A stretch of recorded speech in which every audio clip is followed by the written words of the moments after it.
Today I'm unwrapping a f.64 camera backpack that I ordered from b&h.com.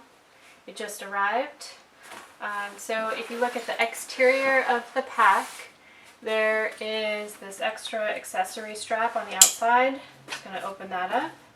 Underneath that there is a smaller exterior pocket that has six different pockets within that. They can hold small things. This is probably more for your personal items that you might carry with you when you're out in the world photographing.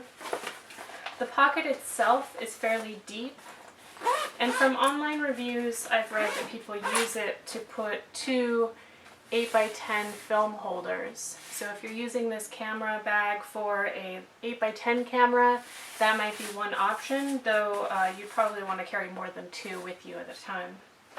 So underneath that there is a sort of overlapped flap around another zipper.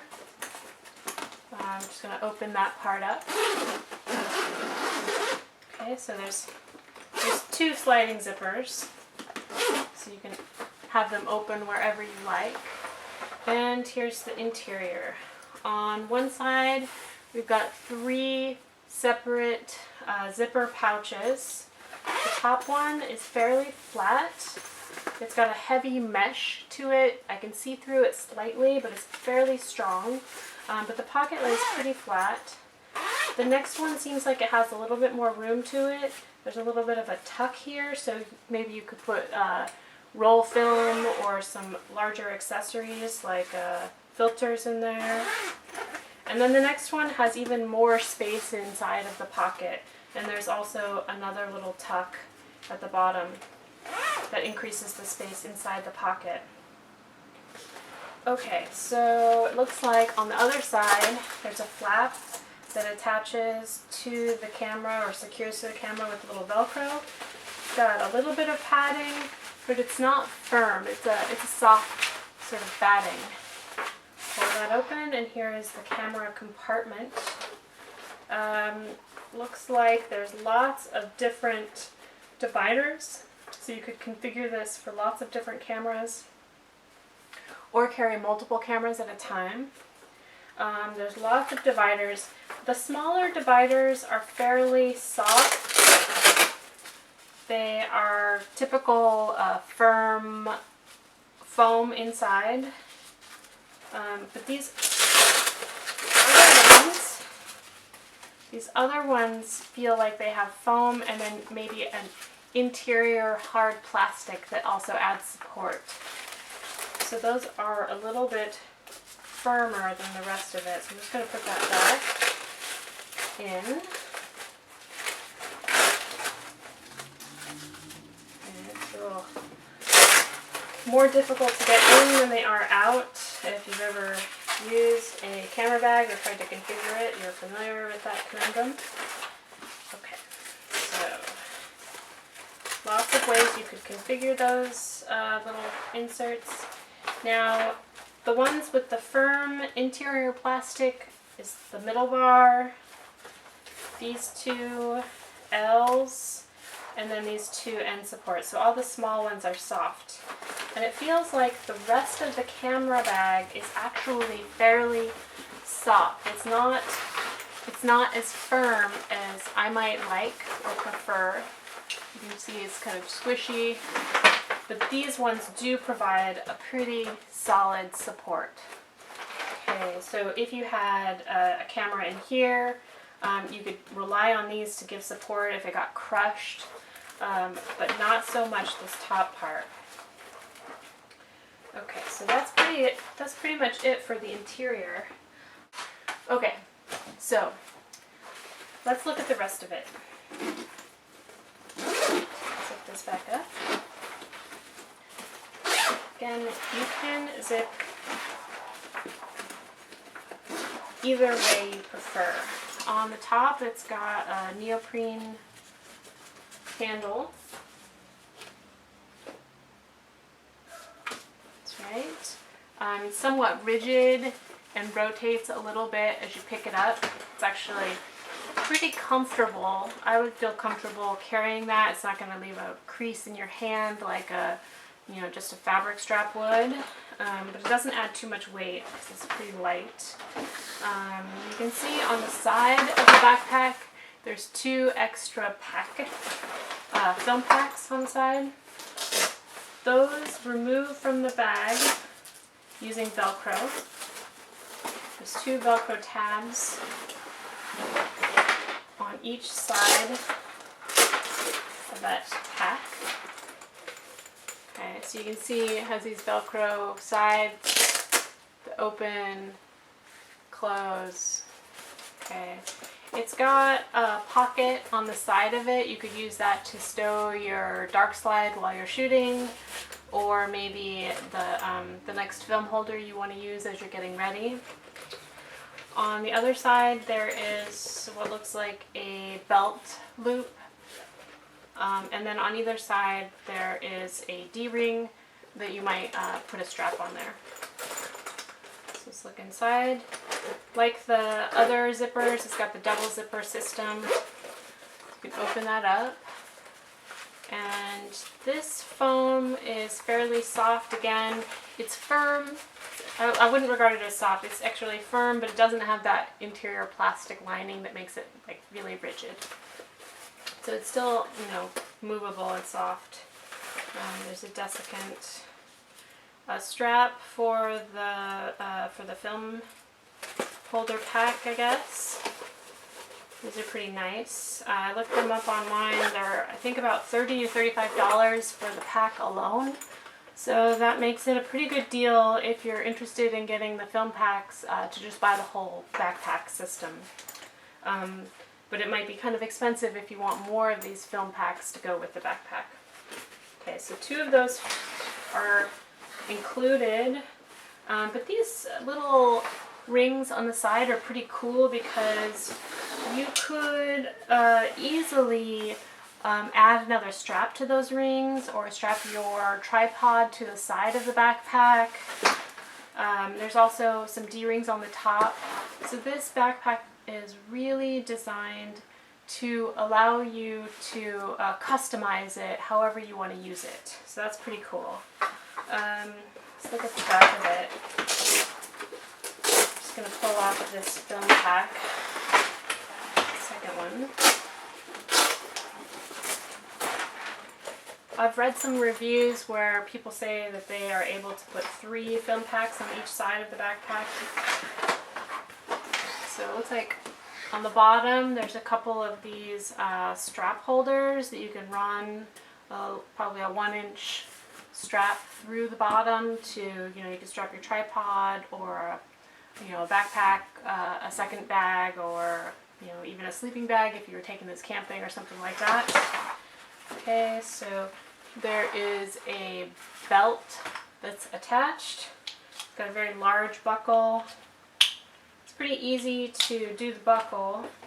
The strap itself seems pretty weak and it doesn't have any shaping to it, so it's just a straight, looks like a completely straight belt with no shaping to it. It seems pretty large to me. Just gonna take a look at it. See the whole thing, and I happen to have a tape measure here. The smaller part of this belt strap is 32.5 inches, which is somewhat large if you are a female and you're looking for a backpack that may not give you the support you need. But then in addition to the actual strap portion, these end portions can only become so small, so we have to add that width to my estimate of the sides. So from that part of the strap where it's going to lock in to the locking section, that's 39 inches. So that's a pretty big strap. That might even be too large for a lot of men if you want to have that actually sit on your hips. So that might be a problem for some people. The one option might be to cut off the strap and maybe try to shorten it. If you're good with sewing or you know somebody who is, you can also take it to a tailor shop and have them do it, just to reduce some of the size of that. But since it's removable, you could also add your own comfortable waist strap that fits your body. Okay. It also might be valuable to have a large one, I guess, if you were in winter conditions and you had a lot of clothing on and it was difficult to use a smaller strap. Okay, so looks like for the shoulder straps, we've got some firm padding. There's several stitches across to help in the shaping of the padding. It has a slight curvature at the bottom portion, but not at the top. It's fairly straight at the top. There is a 1-inch strapping that runs all the way down. There's D-rings on either side of that, so you could attach something to that if you chose to. And there's also this, looks like a chest strap. Like the belt, the chest strap looks like it could be removable, and you could move it up to the top or move it lower if you prefer to fit the shape of your body. And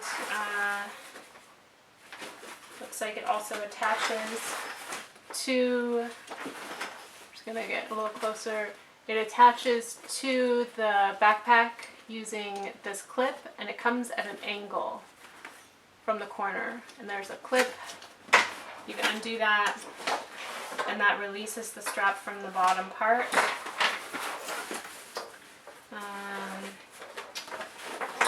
There's also another option for the strap. If you lift up the strap, you're going to see that there's about a 2-inch strap that goes across the top of the shoulder strap. And I believe the purpose of that would be to kind of drop the strap down a little bit. There you go. So if you wanted your strap, your shoulder strap, to be a little bit lower on the backpack, you could do it that way. And it looks like, as you can see on the other side, it's still through the strap, so it sits a little higher on the backpack. So that really depends on your personal preference. I'm going to show you how the waist strap goes through there. So each of these little loops here is where that waist strap goes through. So you can see it's pretty wide, and you could put a very wide waistband through there. Just going to put it through there again.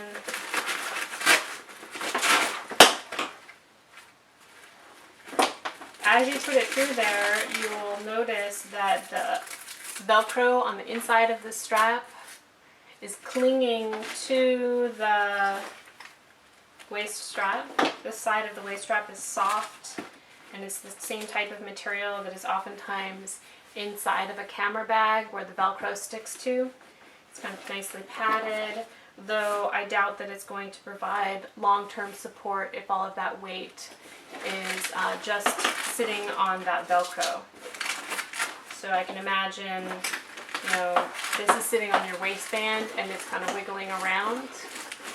So if the camera bag, the backpack had a lot of weight in it, it'd be pulling up like this. And this is going to start scrunching up a little bit. So that's not ideal, in my opinion. Just clip that back together. So that is generally a tour of the f.64. This is the large version of the backpack. f.64 backpack. It's got lots of accessory options with all of the buckles and D-rings and straps that it has. It may not be ideal for each body type or each size of a person, but it's a pretty good, feels like a pretty sturdy, economical version of a backpack for your large format camera or for multiple DSLRs or medium format cameras. So it holds a lot. It's not ideal, but I think it would be a pretty great deal for a lot of camera systems. Okay, that's Photo Teacher Blog. Thanks for watching.